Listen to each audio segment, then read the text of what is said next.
ಸ್ನೇಹಿತರೆ ನಮಸ್ಕಾರ. ಹೊಸ ರೇಷನ್ ಕಾರ್ಡ್ ವಿತರಣೆಗೆ ಹಾಗೂ ಅರ್ಜಿ ಆಹ್ವಾನಕ್ಕೆ ಸಚಿವ ಮುನಿಯಪ್ಪ ಅವರು ಮಾಹಿತಿ ನೀಡಿದ್ದಾರೆ. ಎಲ್ಲರಿಗೂ ನಮಸ್ಕಾರ ಸ್ನೇಹಿತರೆ. ಹೊಸ ಪಡಿತರ ಚೀಟಿ ನಿರೀಕ್ಷೆಯಲ್ಲಿರುವವರಿಗೆ ರಾಜ್ಯ ಸರ್ಕಾರವು ಗುಡ್ ನ್ಯೂಸ್ ನೀಡಿದೆ.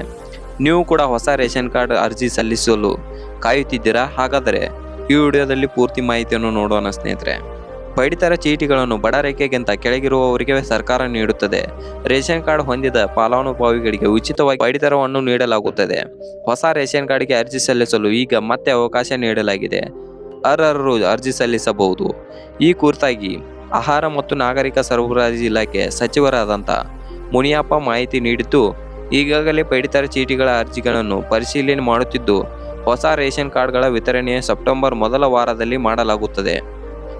ಅರ್ಹ ಫಲಾನುಭವಿಗಳು ಹೊಸ ಪಡಿತರ ಚೀಟಿಗಳನ್ನು ವಿತರಣೆ ಆದ ನಂತರ ಹೊಸ ರೇಷನ್ ಕಾರ್ಡ್ಗೆ ಅರ್ಜಿ ಸಲ್ಲಿಸಲು ಸೆಪ್ಟೆಂಬರ್ 15ರಿಂದ 30ನೇ ತಾರೀಕಿನ ಒಳಗಾಗಿ ಯಾವುದಾದರೂ ಒಂದು ದಿನ ಅವಕಾಶ ಮಾಡಿಕೊಡಲಾಗುತ್ತದೆ ಎಂದು ಹೇಳಿದ್ದಾರೆ. ಹೊಸ BPL ಕಾರ್ಡ್ಗೆ ಅರ್ಜಿ ಸಲ್ಲಿಸಲು ಬೇಕಾಗಿರುವ ಅರ್ಹತೆಗಳು ಎಂದರೆ ಸ್ನೇಹಿತರೆ, ಅರ್ಜಿದಾರರು ಕರ್ನಾಟಕದ ಕಾಯಂ ನಿವಾಸಿಯಾಗಿರಬೇಕು.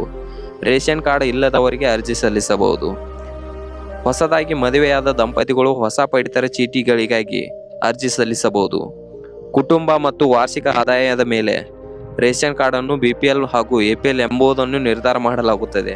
ಹೊಸ ರೇಷನ್ ಕಾರ್ಡಿಗೆ ಬೇಕಾಗುವ ಅಗತ್ಯ ದಾಖಲೆಗಳು ಎಂದರೆ ಸ್ನೇಹಿತರೆ, Aadhaar card, voter ID, mobile number, ವಯಸ್ಸಿನ ಪ್ರಮಾಣ ಪತ್ರ, ಇತ್ತೀಚಿನ ಪಾಸ್ಪೋರ್ಟ್ ಗಾತ್ರದ ಫೋಟೋ, ಸ್ವಯಂ ಘೋಷಿತ ಪ್ರಮಾಣ ಪತ್ರ.